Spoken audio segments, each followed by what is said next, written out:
Hey guys, good evening.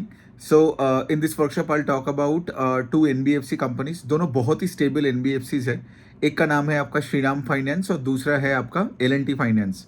तो अगर आप देखोगे हमारे देश में जो जो भी NBFCs है, राइट, तो NBFCs में भी लोग आज आप देखोगे कितने सारे कैटेगरीज में होते हैं. कोई माइक्रो फाइनेंस NBFC, कोई गोल्ड लोन NBFC, कोई commercial vehicle NBFC and all that, ठीक है. और सबका वेरियस साइजेस होता है. लेकिन अब देखोगे कुछ ऐसे एनबीएफसीज होते हैं जो से फॉर एग्जांपल आज उनके ऑपरेशंस बैंक्स के तरह होते हैं. मतलब इतना स्टेबल है, स्ट्रॉन्ग मैनेजमेंट है, बहुत अच्छा हिस्ट्री है, ठीक है, बुक का बहुत साइजेस बड़ा है. तो आप देखोगे उस तरीके का एक एनबीएफसी है श्रीराम फाइनेंस. जैसे आप बोल सकते हो बजाज फाइनेंस जैसे एनबीएफसी, बजाज फाइनेंस हो गया, चोला, श्रीराम, ये लोग सब एक कैटेगरी में आते हैं व्हेन इट कम्स टू से management pedigree and the history. And ये लोग इतने मतलब इतने सालों से अपने धंधे को कर रहे हैं. तो ये लोग बहुत अच्छे स्टेबल एनबीएफसीज है, ठीक है. तो अब चलो श्रीराम का ही पहले बात करते हैं, फिर हम L&T फाइनेंस का बात करेंगे. तो श्रीराम का क्या हुआ, श्रीराम का दो डिवीजन हुआ करता था, ठीक है. तो उन्होंने अपने दोनों डिवीजन को मर्ज कर लिया और अभी सारे डिविजन्स को अंडर वन अम्ब्रेला चला रहे. लेकिन आज भी अगर आप पहले तो देखिए, पहले लोन बुक के बारे में देखना है, वरना आपको समझ नहीं आएगा कि लाइक बिजनेस में हो क्या रहा है. तो श्रीराम फाइनेंस का आज भी आप देखोगे 50% का लोन बुक उनका कॉमर्शियल व्हीकल लेंडिंग में जाता है. And I think 18-20% of the loan book उनका पैसेंजर व्हीकल और टू व्हीलर्स में जाता है. तो आज भी श्रीराम का 70-75% ऑफ द लोन बुक वही commercial vehicle, passenger vehicle, two wheeler, three wheeler lending में जा रहे हैं, ठीक है.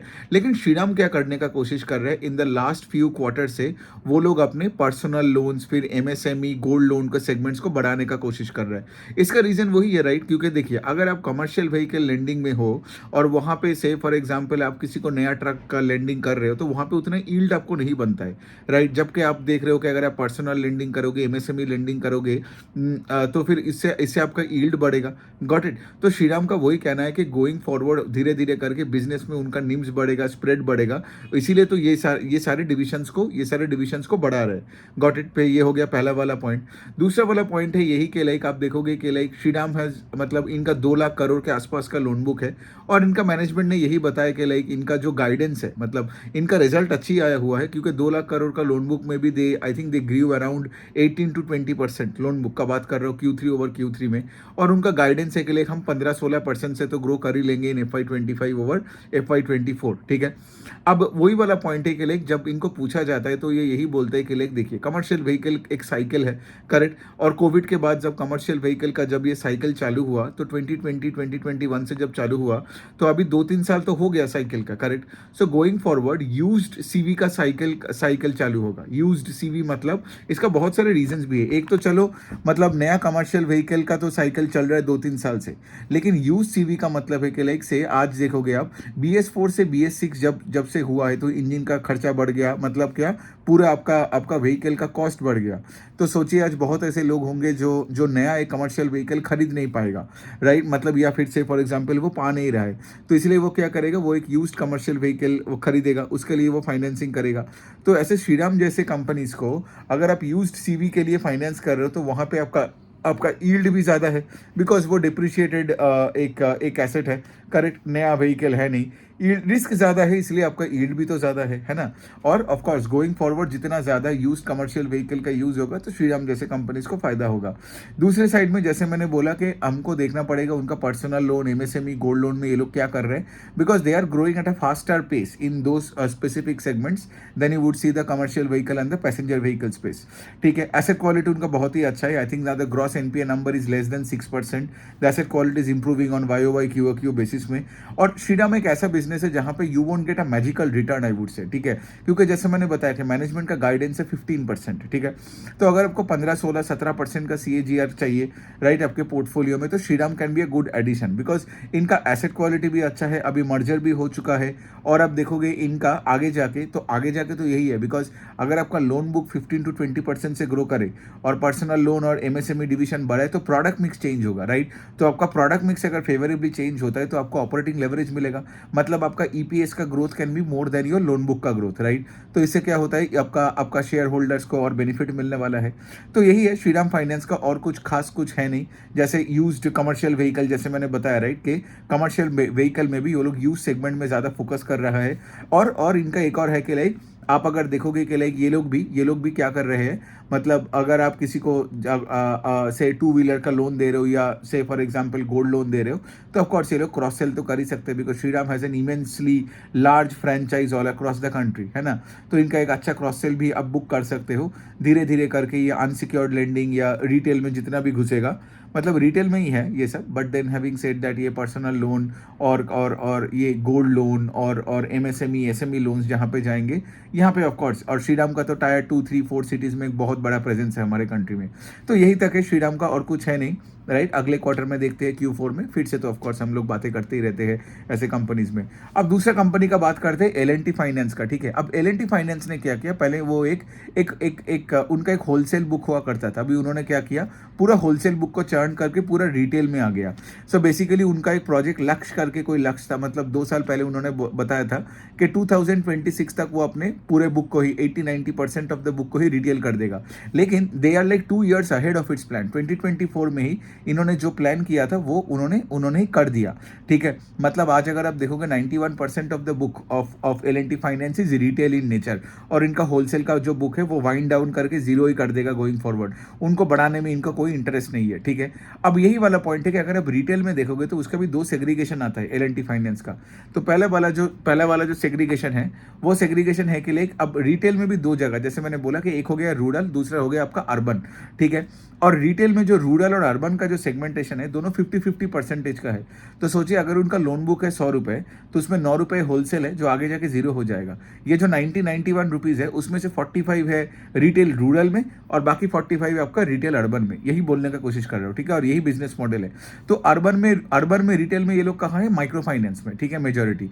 क्योंकि आज अगर आप देखोगे अर्बन में भी इनका मेजोरिटी डिवीजन माइक्रो फाइनेंस है, और उसके साथ एक रूरल फाइनेंस का भी डिवीजन है, जबकि ये ट्रैक्टर वैक्टर का भी लेंडिंग करते हैं, ठीक है। तो वो हो गया आपका रूरल वाली पार्ट। और अगर अर्बन में आप देखोगे तो ये लोग एकदम केटर करता है एकदम कर रहा है टू द प्राइम कस्टमर्स, ठीक है। जैसे काइंड ऑफ कस्टमर्स जो बजाज फाइनेंस टारगेट करता है या पूना वाला टारगेट करता है। तो मतलब क्या है, यहाँ पे अगर पर्सनल लोन हो गई, 2 व्हीलर लोन्स हो गया, गोल्ड लोन हो गई, एमएसएमई लोन्स हो गया, तो यहाँ पे सारे इनका कस्टमर का जो टारगेट करते हैं ये प्राइम कस्टमर्स होते हैं, ठीक है। तो L&T फाइनेंस भी यही बोलता है अपने कॉन कॉल में कि लाइक देखिए कि वो जो रूरल वाला पार्ट है, राइट, रूरल वाला पार्ट क्या होता है, अब सबको पता है कि रूरल इंडिया में आज ये सारे क्लाइमेट का वैगरीज के अनुसार अपना अर्निंग्स बदल जाता है। तो the rural book of any particular financial is always more volatile than the urban part, right.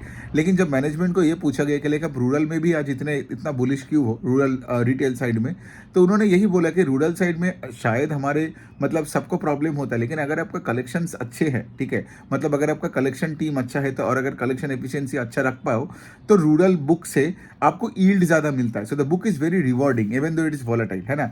वरना आप देखोगे सब तो सिर्फ शहरों में ही रहता है, कोई गाँव में जाके लोन नहीं करता, लोन नहीं देता, राइट। बिकॉज आप देखोगे कि लाइक अगर आप रूरल माइक्रो फाइनेंस कर रहे हो तो आपका तो yield on that book can be north of 25-30%, है ना। शहर के जो बड़े कॉर्पोरेट में काम करने वाले लोगों को आप मतलब एक पर्सनल लोन भी देते हो तब भी वो 15% के नीचे होता है ना। लेकिन एक माइक्रो फाइनेंस का, जैसे आपने देखा होगा Arman financials kind of a business, कि अरमान का तो यील्ड आप देखोगे अराउंड 25-30% के आसपास है। अरमान देखोगे, फिर एक एमएसएमई कंपनी जो कल हमने कवर किया 5 स्टार फाइनेंस, उसका भी यील्ड 20% के आसपास है। तो इसीलिए रूरल के साइड में और एमएसएमई के साइड में अगर आप जितने जाओगे वहाँ पे ऑफकोर्स अगर तो वहाँ पे खेल बनता है आपका वॉल्यूम्स का और एफिशिएंसी का। वॉल्यूम्स का क्यों बात कर रहे हो, बिकॉज वहाँ पे जाके you can't have a concentrated book. एक पर्टिकुलर स्टेट में अगर आपका एक्सपोजर ज़्यादा हुआ और फिर उस स्टेट में कोई प्रॉब्लम लग गया तो आपका तो पूरा एसेट क्वालिटी खराब हो सकता है। इसीलिए आपको वॉल्यूम में खेलना पड़ेगा, because you're dealing with people जिनका earnings are extremely volatile.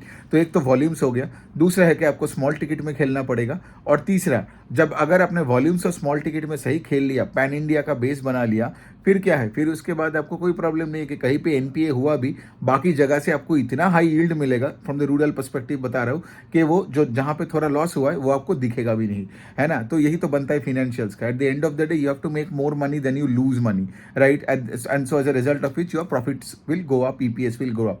So L&T finance का सब कुछ सही है, कोई प्रॉब्लम नहीं है। अब L&T फाइनेंस अब देखोगे are growing the book at 34-35% YOY। इनका नया एक CEO आया है, ठीक है। इनका नया CEO I think he took charge in the month of June और जुलाई, ठीक है। तो ऑफ कोर्स इनको ट्रैक करना पड़ेगा, बट इनका जो कॉन कॉल में इन्होंने जो बातें किया तो मुझे अच्छा ही लगा, ठीक है। और of course unlike Shriram can not grow more than 15-17%, लेकिन L&T finance targets to grow between 25 and 30% the book. मतलब ये लोग बोल रहे हैं कि अगले 3 से 3.5 साल में अपने बुक को डबल कर सकता है। So L and T finance has scope to grow at a higher pace than Shriram. मैं दोनों को कंपेयर कर रहा हूँ बिकॉज इन दोनों का वर्कशॉप कर रहा हूँ इसलिए, ठीक है। लेकिन एल&टी फाइनेंस में शायद आपको अगर 30% का ग्रोथ और इनका आरओई का नंबर भी ठीक है, एसेट क्वालिटी भी ठीक ही है, निम्स भी इनका प्रेटी मच इन कंट्रोल्ड है, तो कहीं पे कोई प्रॉब्लम्स तो इनका है नहीं। अब जाके जैसे मैंने बोला कि इनका मैनेजमेंट का थोड़ा बहुत रिस्क है इन अ वे के लिए, एक नया सीईओ, रिस्क नहीं बोलूंगा, but then of course you see that नया सीईओ आया हुआ है, तो अभी देखना पड़ेगा नया सीईओ क्या कर रहा है। End of course going forward उनका उनका उनका बिकॉज आज अगर आप देखोगे ना 30% के ऊपर का लोन बुक का ग्रोथ हमें तो चाहिए when it comes to NBFC.